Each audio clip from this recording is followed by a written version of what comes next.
Hello everyone, back to our channel. আমি চলে এসেছি একটি সুন্দর ব্লগ নিয়ে। ব্লগটি হলো আমাদের ঘরে একটা ছোট্টখাটো ছাদ বাগান রয়েছে।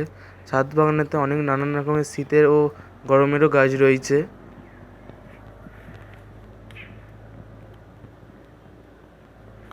এখানে গাছগুলির মধ্যে রয়েছে পিটুনিয়া, তারপর অর্কিড, সালভিয়া, ডালিয়া, মাধবীলতা, নীলকণ্ঠ, শিউলি, চন্দ্রমল্লিকা, তারপরে গাঁদা,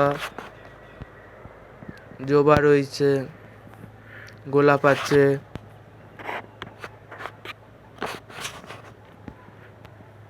এই বড় শিউলি গাছটাতে গরমের সময় আমাদেরকে প্রচুর শিউলি ফুল দিয়েছিল, প্রচুর পরিমাণে শিউলি ফুল ফুটেছিল। চলো তোমাদেরকে এবার একটা জিনিস দেখায়।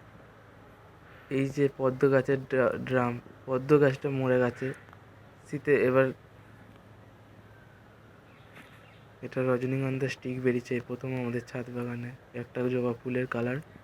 এই ফুলটার নাম তোমরা যদি জানো তাহলে আমাকে কমেন্টে জানাও। এখানে রেল লিলি আছে, চন্দ্রমল্লিকা আছে, আবার এখানে একটা শিউলি ফুলের গাছ আছে। দেখো, এটা আমি একটা তেলের বোতল কেটে করেছিলাম। এই একটা দোপাটি ফুলের কালারটা কত মিষ্টি দেখো। এটা আমাদের এখানে মাইক ফুল বলে, তোমাদের এখানে কী বলে অবশ্যই জানাবে। এখানে ছোটো ছোটো কৌটো বা কিছু কৌটো বা ঢাকনার ভিতরে পুঁই গাছ লাগানো ছিল। তাহলে তোমরা পুরো ছাদ বাগানটা দেখো। এই ধারেরগুলো যখন তোমাদেরকে দেখাচ্ছি, এই দিকটা এই শীতের এই প্রথম এই দিকটা হয়েছে, আর ওই দিকেরটা আগে ছিল, এই দিকেরটা আগে। এই জবা ফুলের কালারটা খুব মিষ্টি, আর কত বড় এই ফুলটা ফুটেছিল তোমাদেরকে ফোনে কতটা দেখাতে পারছি বুঝতে পারি না।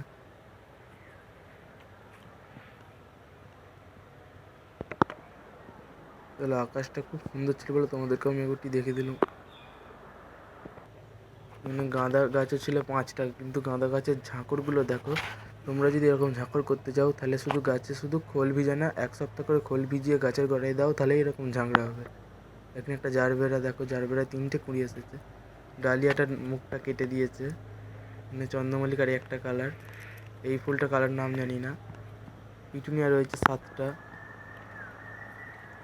চলো, ব্লগটা এতটাই ছিল, বাই।